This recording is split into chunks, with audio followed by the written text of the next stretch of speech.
All right, this video is for Dan on your new-ish to you 2014 Audi S8 purchase. I just wanted to go over some of the basic stuff for you so you have a video to reference in case you forget about it. Now, as long as you have the key on you in your pocket or in your hand, doesn't really matter. To start off with, you can open up the trunk one of three ways. You can either hit the button on the remote, hit the button that's right up there, or hit the button in the door. And the fourth way is if you just wave your foot underneath the back there. There you go. The trunk will pop open. It's full power. That is your meth tank. Now you are going to burn approximately 1 gallon of boost juice or meth. Do a 50-50 mixture. But that's a 3-gallon tank, but you'll burn 1 gallon for every 3 tanks of fuel, depending on how hard you are on it. Now, if you're like racing, you'll probably burn through that whole 3 gallons within a tank, because if you're running over 22 pounds of boost, the meth is at full tilt spray.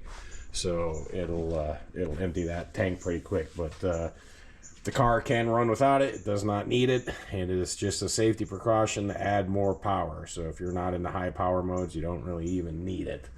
I will be including what I have left of the boost juice, which looks like I've got 1.5 gallons of it left, but you can get that at Summit is probably one of your best places, or you can even order it off of Amazon. But since you live in Dallas, Summit would probably be your best bet. So, and then to close the trunk, just hit that. Trunk closes.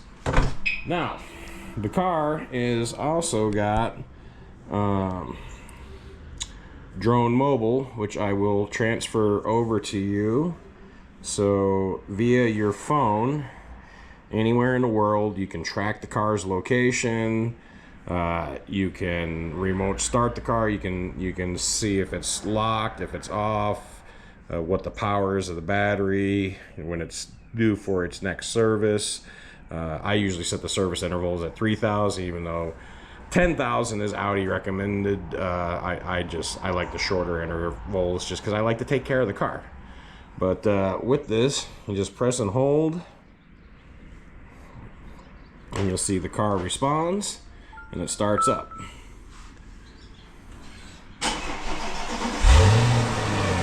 So this is a cold start,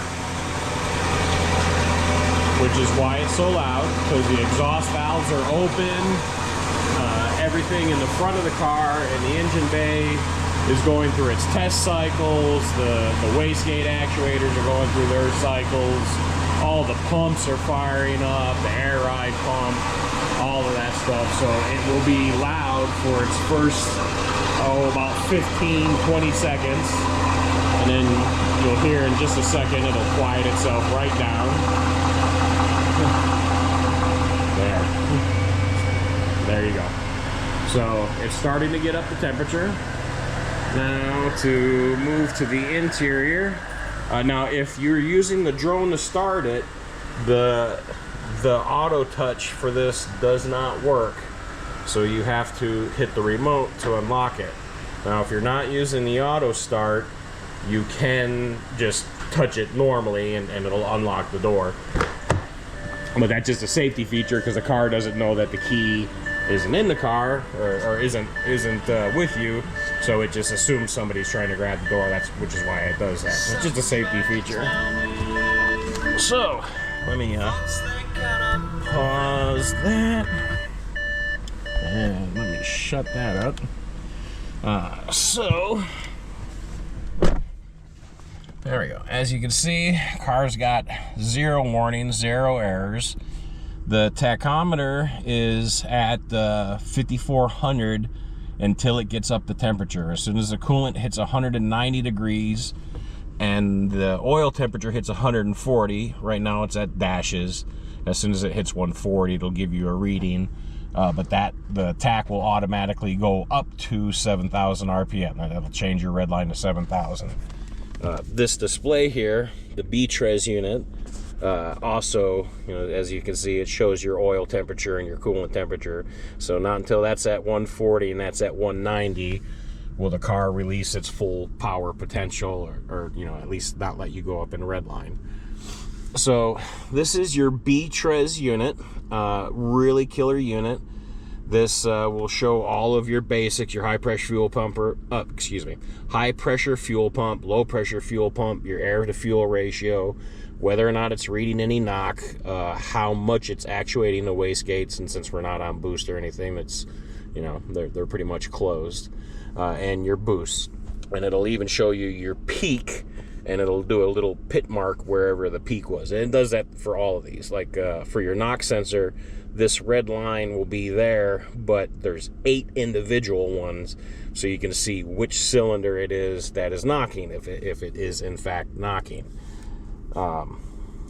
So this screen is sensitive, so you only got to grab the side of this. This is your next one, which is just, you know, some more stuff, G meter and ignition and all that. So you just grab it, move it over. You can do the graph style. You can add your own screens. This is for all of your boost settings, or your performance settings. I almost always have it in normal. Boring or normal is fine. If you run gap ties or send it, you do have to make sure you have at least an E40 content with an absolute maximum of E50. Now you can also, if it's like, say you're drag racing the car, or you're at the racetrack, between runs, you can hit this button here to put it on max cool, and that turns on the cooling fans to max, runs the intercooler pump to max, and you can run it until you get your intake temperatures back down. Or you can put it back in stock mode, and then you can also do no start, and you can even put a pin number into this screen so that if you have the no start on, nobody can start it, you know, just like the Transporter Audi S8. So you'd have to enter in a pin number, and then you can turn off the no start and go back to your normal you know, whichever performance tune you would like on the car. This one doesn't do anything. Right now it's just a blank setting, so that's why I just thought it'd be cute to put missiles there.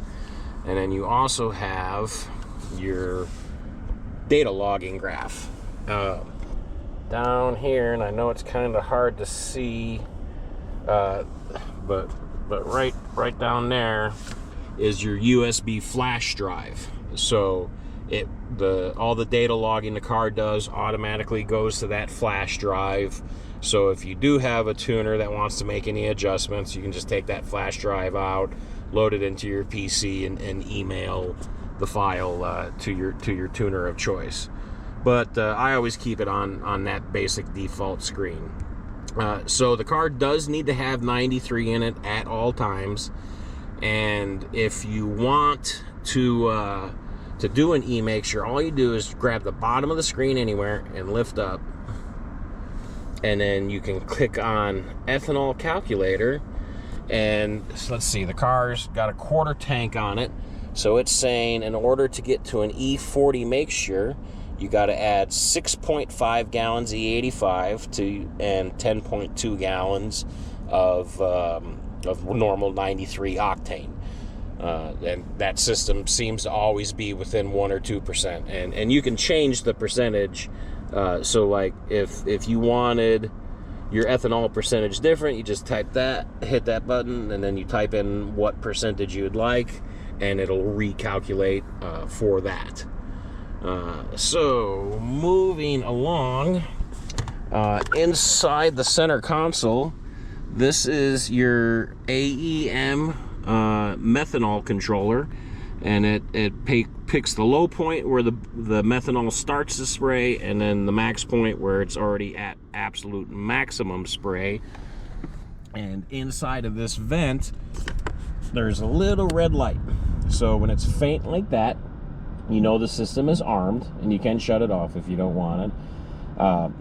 That red light will go to a medium level when you're under a little bit of methanol spray, and it'll light up bright red when you're at full meth spray.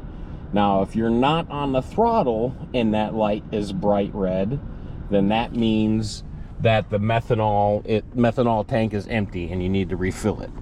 I will also be including the OBD11 service port.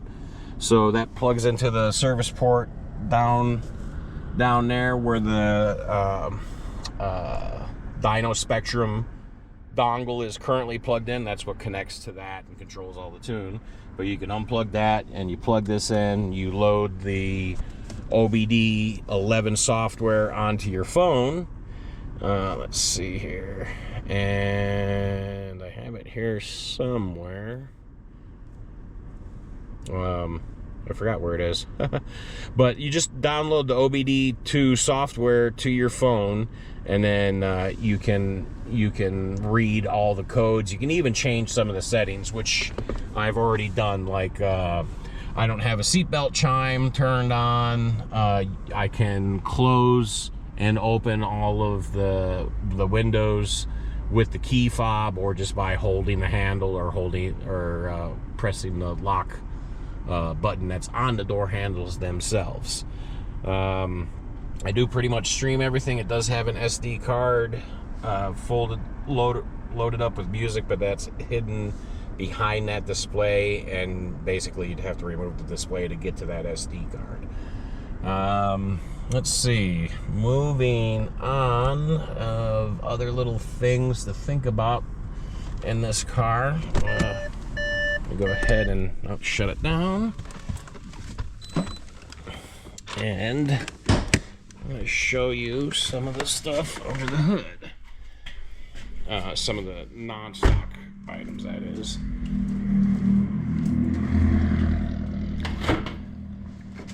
And don't worry, I'll be having it detailed for you on Thursday before you pick it up on Friday. So there's the engine compartment. It does have K&N filters. They are pretty much brand new, and I did put the K&N socks over them.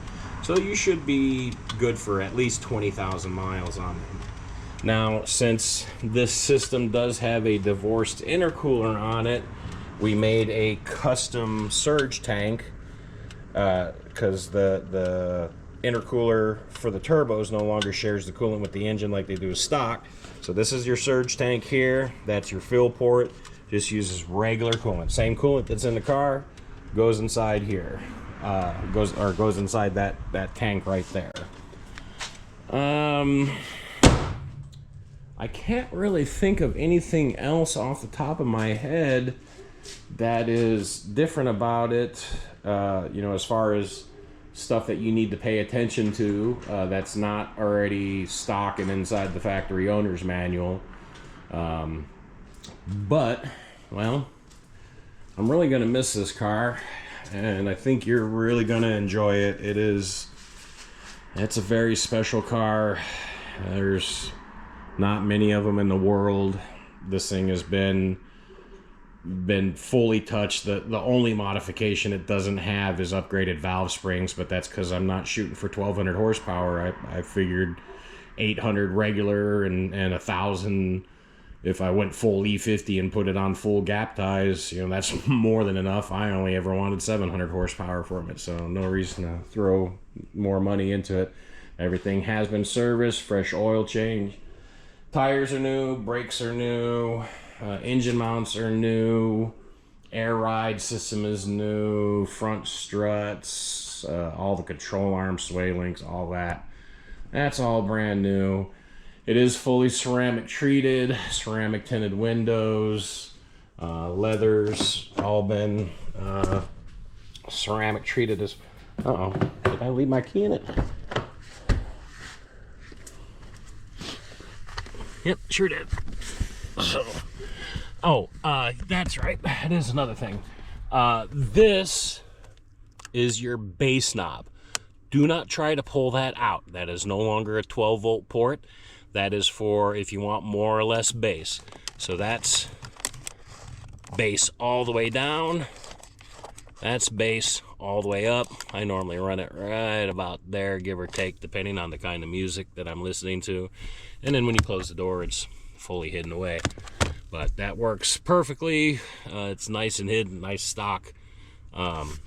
Also, I really like how everything comes up out of the dash.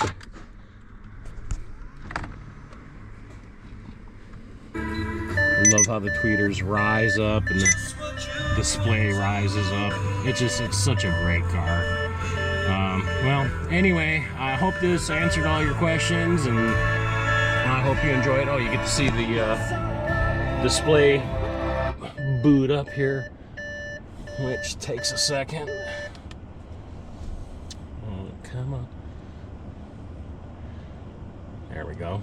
I downloaded a custom Audi splash screen on it. Normally it doesn't take this long to boot up. It's just because I just turned it off. So there you go.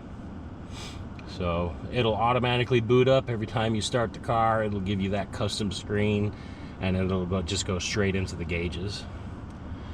So that's about it for the tour of your new car, Dan. I hope you take good care of her. I'm really gonna miss this thing. And, yeah, talk to you later, bud.